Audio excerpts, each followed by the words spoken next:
আসসালামু আলাইকুম। দুপুর ২টার শীর্ষ সংবাদে স্বাগত জানাচ্ছি আমি শাহনাজ পারভীন।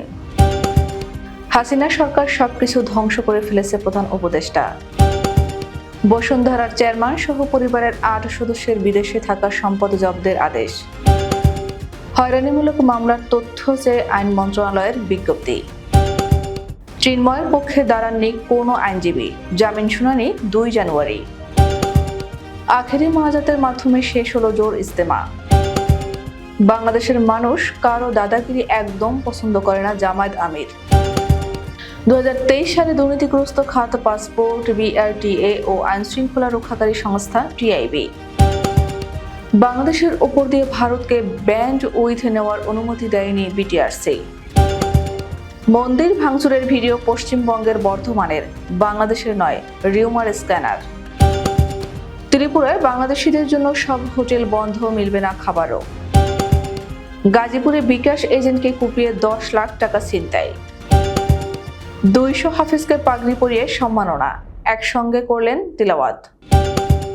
ভারত সহ দক্ষিণ এশিয়ার ৩ দেশ সফরে আসছেন ডোনাল্ড লু। শুনছিলেন শিরোনাম, এবার বিস্তারিত। অন্তর্বর্তীকালীন সরকারের প্রধান উপদেষ্টা ডক্টর ইউনূস বলেছেন, ক্ষমতাচ্যুত শেখ হাসিনা সরকার সবকিছু ধ্বংস করে ফেলেছে। তিনি বলেন, নির্বাচনের আগে আমাদের অর্থনীতি, শাসন ব্যবস্থা, আমলাতন্ত্র এবং বিচার ব্যবস্থায় ব্যাপক সংস্কার করতে হবে। এই সংস্কার বাস্তবায়নে সময় লাগবে, কারণ আমরা মূলত শুরু থেকে একটি নতুন বাংলাদেশ গড়ে তুলছি। ৩০ নভেম্বর নিক্কেই এশিয়াকে দেওয়া এক সাক্ষাৎকারে একথা বলেন প্রধান উপদেষ্টা। ২ ডিসেম্বর সোমবার সাক্ষাৎকারটি প্রকাশিত হয়। বসুন্ধরা গ্রুপের চেয়ারম্যান আহমেদ আকবর সোবহান সহ তার পরিবারের ৮ সদস্যের বিদেশে থাকা স্থাবর অস্থাবর সম্পদ জব্দ ও ব্যাংক হিসাব অবরুদ্ধ করার আদেশ দিয়েছেন আদালত। গত ২১ নভেম্বর ঢাকা মহানগরের জ্যেষ্ঠ বিশেষ জজ মোহাম্মদ জাকির হোসেন এই আদেশ দিয়েছেন। তাদের জ্ঞাত আয় বহির্ভূত সম্পদ অর্জনের অভিযোগ অনুসন্ধানের পর্যায়ে দুর্নীতি দমন কমিশনের আবেদনের পরিপ্রেক্ষিতে আদালত এই আদেশ দিয়েছেন বলে আজ মঙ্গলবার জানান দুদকের prosecutor public prosecutor Mir Ahmed Ali সালাম। দুদক উক্ত ৮ জনের ১৪৩ কোটি টাকার বিনিয়োগ, সম্পদ কেনা ও ব্যাংকে লেনদেনের তথ্য জানিয়েছে। এছাড়া বিদেশে আরও সম্পদ কেনা, বিনিয়োগ ও ব্যাংক হিসাবের তথ্য দেওয়া আবেদনে থাকলেও যেগুলোর টাকার পরিমাণ আবেদনে উল্লেখ নেই। আবেদনে বলা হয়, আহমেদ আকবর সোবহানের পরিবারের কেউ বিদেশে টাকা পাঠাতে বাংলাদেশ ব্যাংকের অনুমতি নেননি। প্রসিকিউটর সালাম জানান, বিদেশে পাচার করা টাকা ফিরিয়ে আনতে সংশ্লিষ্ট দেশের সংস্থাকে আদালতের আদেশে দেখাতে হয়। তাই ঢাকার আদালতে এই আবেদন করা হয়েছে, যা সংশ্লিষ্ট দেশে দেখিয়ে পাচার হওয়া টাকা ফেরত আনা সম্ভব হবে। ২০০৯ সালের ৬ জানুয়ারি থেকে ২০২৪ সালের ৫ আগস্ট পর্যন্ত হয়রানিমূলক মামলার তথ্য চেয়ে বিজ্ঞপ্তি দিয়েছে আইন মন্ত্রণালয়ের সলিসিটর কার্যালয়। মঙ্গলবার কার্যালয়ের উপ সলিসিটর সানা মোহাম্মদ মাহরুফ হোসেন স্বাক্ষরিত এক বিজ্ঞপ্তিতে এ তথ্য জানা যায়। বিজ্ঞপ্তিতে বলা হয়, ২০০৯ সালের ৬ জানুয়ারি থেকে ২০২৪ সালের ৫ আগস্ট পর্যন্ত সময়ের বিশেষ করে ২০১৪, ২০১৮ এবং ২০২৪ সালে অনুষ্ঠিত জাতীয় সংসদ নির্বাচনের আগে এবং পরে রাজনৈতিক নেতাকর্মী ও অন্যান্যদের বিরুদ্ধে দায়ের করা হয়রানিমূলক মামলা দায়ের করা হয়, যা অনেক ক্ষেত্রে গায়েবী মামলা নামে পরিচিত। এসব মামলা সংক্রান্ত সঠিক ও পূর্ণাঙ্গ তথ্য না থাকায় আইনানুগভাবে প্রতিকারমূলক ব্যবস্থা গ্রহণ করা সম্ভব হচ্ছে না। তাই নির্ধারিত ছকে এসব মামলার তথ্য জরুরি। বাংলাদেশ সনাতন জাগরণ মঞ্চের মুখপাত্র ও চট্টগ্রামের পুণ্ডরিক ধামের অধ্যক্ষ চিন্ময় কৃষ্ণ দাস ব্রহ্মচারীর জামিন শুনানি হয়নি। মঙ্গলবার ধার্য তারিখে চট্টগ্রাম মহানগর দায়রা জজ মোহাম্মদ সাইফুল ইসলামের আদালতে তার পক্ষে কোনো আইনজীবী শুনানি করেননি। পাশাপাশি রাষ্ট্রপক্ষ মামলাটি শুনানি না করে সময়ের আবেদন করেন। সব মিলিয়ে আদালত পরবর্তী জামিন শুনানির জন্য ২ জানুয়ারি তারিখ ধার্য করেন। চট্টগ্রাম আদালতের সহকারী public prosecutor advocate Enamul Haque বলেন, আজ চিন্ময় দাসের পক্ষে কোনো আইনজীবী আদালতে উপস্থিত ছিলেন না। গাজীপুরের টঙ্গী তুরাগ তীরে তাবলিগ জামাতের শুরা-ই নেজেমার ৫ দিন ব্যাপী জোর ইজতেমার আখেরি মোনাজাত আজ। ৫ দিনের জোর ইজতেমায় অংশ নেওয়া এ পর্যন্ত ৪ জন মুসল্লির মৃত্যু হয়েছে। জোর ইজতেমার আয়োজক শুরা-ই নেজাম তাবলিগ জামাত বাংলাদেশের মিডিয়া সমন্বয়কারী হাবিবুল্লাহ রায়হানের মৃত্যুর বিষয়টি নিশ্চিত করেছেন। মঙ্গলবার সকাল ৯টা ৫ মিনিটে আখেরি মোনাজাত শুরু হয়। ৯টা ২০ মিনিটে শেষ হয় মোনাজাত। দোয়া পরিচালনা করেন ভারতের মাওলানা ইব্রাহিম দেওলা। আখেরি মোনাজাতে লক্ষাধিক ধর্মপ্রাণ মুসলমান শরীক হন। বাংলাদেশের মানুষ তাদের মাথার উপর কারো দাদাগিরি একদম পছন্দ করে না বলে মন্তব্য করেছেন জামাত ইসলামীর আমির ডাক্তার শফিকুর রহমান। সোমবার রাতে তার নিজের ভেরিফাইড ফেসবুক আইডিতে ভারতের আগরতলায় বাংলাদেশ সহকারী হাইকমিশনে হামলার ঘটনা প্রসঙ্গে দেওয়া এক পোস্টে এ মন্তব্য করেন তিনি। ফেসবুক পোস্টে ডাক্তার শফিকুর রহমান লেখেন, ভারত নিজের দেশে তার প্রতিবেশী দেশের কূটনৈতিক মিশনের নিরাপত্তা দিতে ব্যর্থ। সেখানে সাম্প্রদায়িক সম্প্রীতির বাংলাদেশে নিয়ে কথা বলার কোনো অধিকার তাদের থাকতে পারে না। 2023 সালে সার্বিকভাবে দুর্নীতির শিকার 70.9% খানা এবং ঘুষের শিকার 50.8% খানা। সর্বোচ্চ দুর্নীতি ও ঘুষের হার পাসপোর্ট, বিআরটিএ এবং আইন শৃঙ্খলা রক্ষাকারী সংস্থায়। মঙ্গলবার টিআইবি কার্যালয়ে অনুষ্ঠিত এক সংবাদ সম্মেলনে জাতীয় খানা জরিপ 2023 অনুসারে এসব তথ্য জানিয়েছে সংস্থাটি। টিআইবির খানা জরিপের ফলাফল অনুযায়ী 2023 সালে সার্বিকভাবে দুর্নীতির শিকার 70.9% খানা এবং ঘুষের শিকার 50.8% খানা। সর্বোচ্চ দুর্নীতি ও ঘুষের হার পাসপোর্ট, বিআরটিএ এবং আইন শৃঙ্খলা রক্ষাকারী সংস্থায়।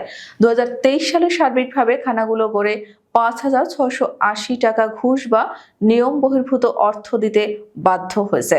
গড় ঘুষের পরিমাণ সবচেয়ে বেশি বিচারিক সেবা, ভূমি সেবা ও ব্যাংকিং খাতে। বাংলাদেশের উপর দিয়ে ভারতের উত্তর পূর্বাঞ্চলীয় 7 রাজ্যে ব্যান্ড উইথ নেওয়ার প্রস্তাবকে গ্রহণ করেনি টেলিযোগাযোগ নিয়ন্ত্রণ সংস্থা।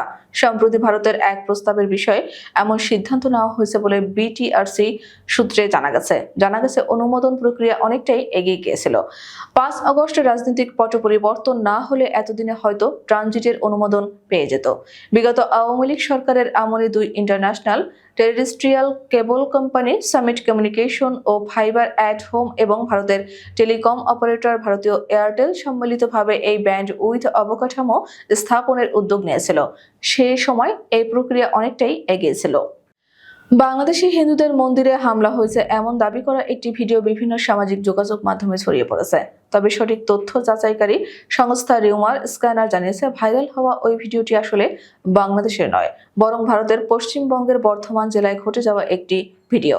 গতকাল সোমবার ভারতীয় সংবাদ মাধ্যম আরটি ইন্ডিয়ার এক্স অ্যাকাউন্ট থেকে প্রথমে ওই ভিডিওটি পোস্ট করা হয়। এরপর তা বিভিন্ন সামাজিক যোগাযোগ মাধ্যমে ছড়িয়ে পড়ে। এ পর্যন্ত 1000-এর বেশি ব্যবহারকারী ওই ভিডিওটি দেখেছেন। এদিকে ভিডিওটি সম্পর্কে সোমবার রিউমার স্ক্যানার এক ফেসবুক পোস্টের মাধ্যমে জানায়, বাংলাদেশের বলে দাবি করা ওই ভিডিওটি মূলত ভারতের পশ্চিমবঙ্গের বর্ধমানের একটি কালী মন্দিরের। ভারতের ত্রিপুরা রাজ্যে বাংলাদেশি পর্যটকদের জন্য সাময়িকভাবে হোটেল বুকিং বন্ধ করে দেওয়া হয়েছে। ভারত ও বাংলাদেশের মধ্যে কূটনৈতিক সম্পর্ক টানাপোড়েনের মধ্যে উত্তর পূর্ব রাজ্যের ট্রাভেল সেক্টরের সংগঠন এক বিবৃতিতে এ তথ্য জানিয়েছে। বাংলাদেশি পর্যটকদের জন্য হোটেল রুম বুকিং বাতিলের পাশাপাশি রেস্টুরেন্ট ও খাবার সরবরাহ করা হবে না বলে জানানো হয়েছে।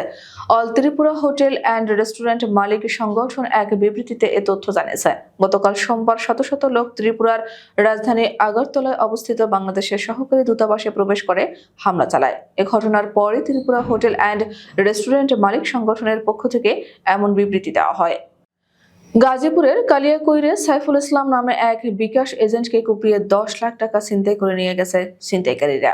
এ সময় ওই ব্যবসায়ের চিৎকারে স্থানীয় লোকজন এগিয়ে আসলে ছিনতাইকারীরা ককটেল বিস্ফোরণ ঘটিয়ে ঘটনাস্থল থেকে পালিয়ে যায়। পরে গুরুতর ও রক্তাক্ত অবস্থায় স্থানীয়রা ওই ব্যবসায়ীকে উদ্ধার করে হাসপাতালে ভর্তি করে।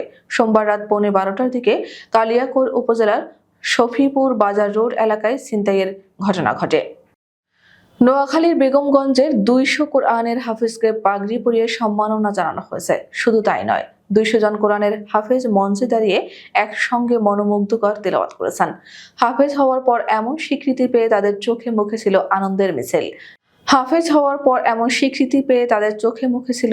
মিছিল। সোমবার রাতে এমন দৃষ্টিনন্দন আবহ তৈরি হয় বেগমগঞ্জের চৌমুহনী মদন মোহন হাই স্কুল মাঠে। জানা যায়, মারকাজুল কোরআন ইন্টারন্যাশনাল মাদ্রাসার আয়োজনে আন্তর্জাতিক কিরাআত কনফারেন্স অনুষ্ঠিত হয়। সোমবার বিকেলে শুরু হওয়া এ তেলাওয়াত চলে রাত 12টা পর্যন্ত।